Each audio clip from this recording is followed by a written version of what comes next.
Pattaya City Expats Club is a non-profit social organisation and our speakers are volunteers.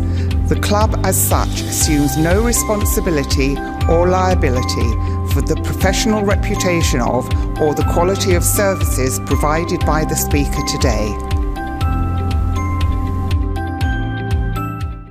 This is Phil Robertson from Human Rights Watch, and he gave a fantastic talk and great questions and answers on what's going on in this, let's call it the horror show of Myanmar. Absolutely a horror show.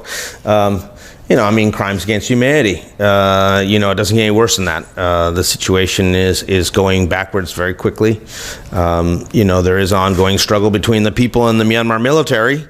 And the Myanmar military is using violence. The people are using economic weapons, but also increasingly pro-revolutionary militias are formed, and they're attacking police and military. So it's slowly descending into a situation of civil war. So where do you see it in 2 years' time? What are the possibilities of where it's going to be at in 2 years' time? Well, the big issue is whether there is some sort of crack in the Myanmar military. As they get more stretched, as they have increased challenges, are they going to be able to maintain their grip on power, or is there going to be at some point some factionalization within the military? We have not seen that previously. There was only one previous coup attempt in a military government. This was back in 1974. Which wasn't successful. So the question is, what's going to happen next? And our view, frankly, is that it is hard to say how it's going to play out. But we're seeing more and more defections of senior people from the military. We're seeing more indications of fatigue by officers and the military, increased reliance on air bombardments and kind of like sending troops into certain areas, which indicates undermanned battalions. It is a situation where the Myanmar military is really locked in a death struggle against the Myanmar people, and my bet is that the Myanmar people will ultimately prevail. And we've seen a lack of leadership from the international community.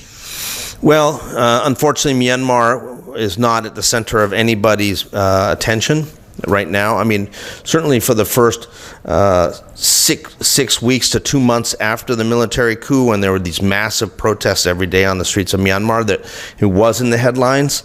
But what we've seen now is focus on Ukraine, focus on other areas that has meant that Myanmar has fallen out of the headlines.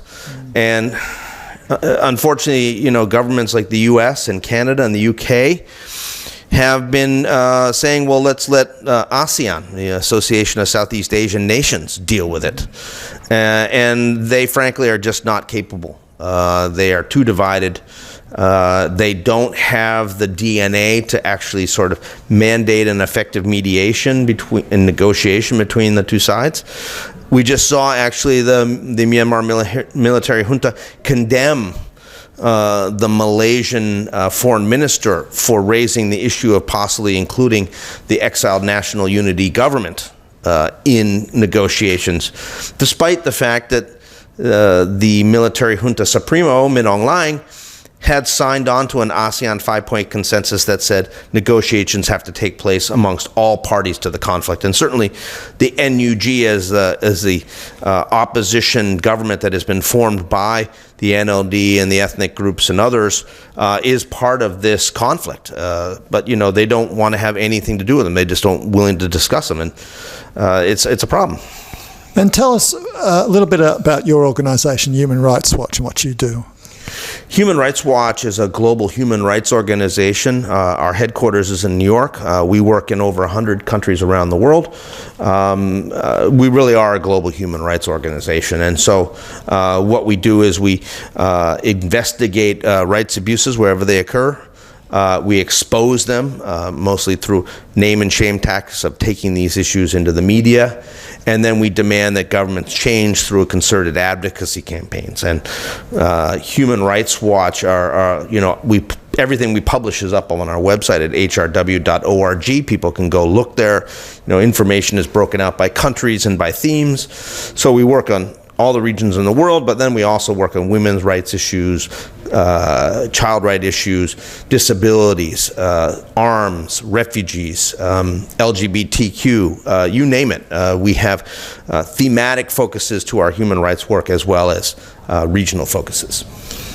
Well, I really want to thank Phil Robertson for coming down from Bangkok and giving a really wonderful and clear talk and really excellent Q&A. His answers were unbelievably clear. So I really urge you to watch the talk and really inform yourself about these violations of human rights that's happening right now in this second in Myanmar, and also watch Rose's very moving talk about what's happened to her friends in Myanmar.